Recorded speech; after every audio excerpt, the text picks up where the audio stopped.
मनु के जो दो बेटियां और हैं जिनका नाम आकुति और प्रसूति है, उनकी कथा है। आकुति के गर्भ से ना एक बालक हुआ, कोई कन्या नहीं हुई, एक बालक हुआ जिसका नाम है रुचि प्रजापति। और प्रसूति के गर्भ से 16 कन्याएं हुई। जो 13 कन्याएं धर्म के साथ ब्याही गई, एक कन्या जिसका नाम स्वाहा है वो अग्नि के साथ ब्याही गई, और एक कन्या पितरों से ब्याही गई।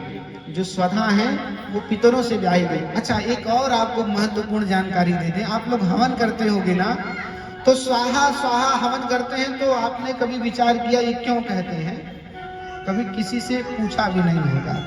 पहली बात, विचार ही नहीं आता है।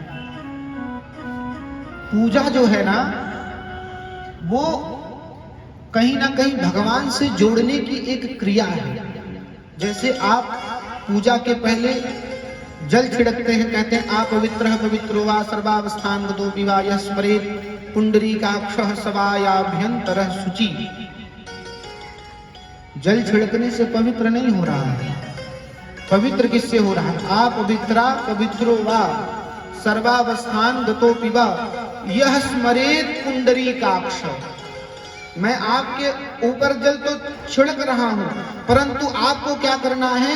यह स्मरेत् पुंडरीकाक्ष, अपने मन में भगवान पुंडरीकाक्ष का स्मरण करना है, भगवान नारायण का स्मरण करना है।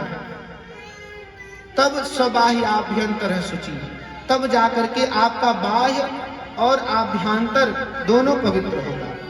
कहने का मतलब यह है कि हमको ये लगता है, भाई बोलना नहीं चाहते थे लेकिन बोल दें, कि आजकल जो कर्मकांड के लिए जो ब्राह्मण कर्मकांड भी करा रहे हैं ना, मूलतः उनको एक सुंदर रूप से ज्ञान की आवश्यकता है। और ज्ञान की इसलिए आवश्यकता है कि जो श्लोक हैं, जो मंत्र हैं, उसका अर्थ भी बताएं। देखिए, जब आपको मंत्रों का अर्थ पता लगेगा ना, तब आपको भाव उत्पन्न होगा। जब आपको ये पता चलेगा कि गणेश जी का हम ध्यान कर रहे हैं, तो मन में यह गणेश जी की प्रतिमा स्थापित होगी, भगवान गणेश जी का विचार करने लगेंगे।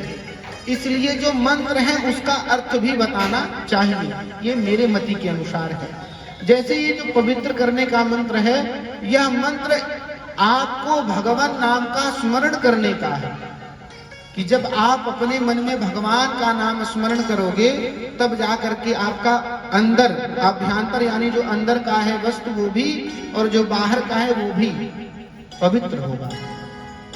ऐसे ही जब हम हवन करते हैं ना, तो स्वाहा करके आहुति डालते हैं। और यज्ञ में नियम है, जैसे हम स्वाहा करें तुरंत आपकी आहुति अग्नि में पड़ जाए। अगर लेट में डालेंगे ना, तो वो आहुतियां मान्य नहीं होती। तो वो जो स्वाहा है, वो स्वाहा भगवान अग्निदेव की पत्नी है और प्रसूति की कन्या है, यानी मनु महाराज की पपौत्री है।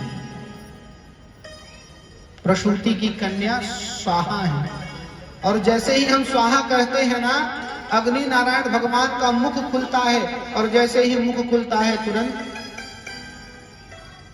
वह ग्रहण कर लेते हैं।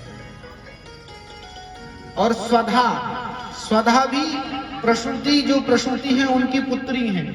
स्वधा का जो काम होता है ना, वो पिंडदान में आता है।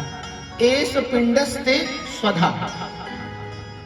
अब आप माता हैं तो इसके विषय में आप यथावत नहीं जान सकती हैं, लेकिन जो हमारे पिता तुल्य और हमारे भाई बंधु हैं जो श्राद्ध कर्म में बैठते हैं, उन्हें ये ज्ञात होगा कि जब पिंडदान करने के पश्चात छोड़ते हैं तो स्वधा का उच्चारण करते हैं।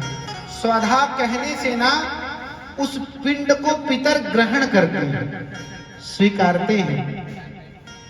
जैसे स्वाहा कहने से अग्नि नारायण आहुति को स्वीकारते हैं, उसी प्रकार स्वधा कहने से पिंड को भगवान पितृ देवता स्वीकारते हैं। तो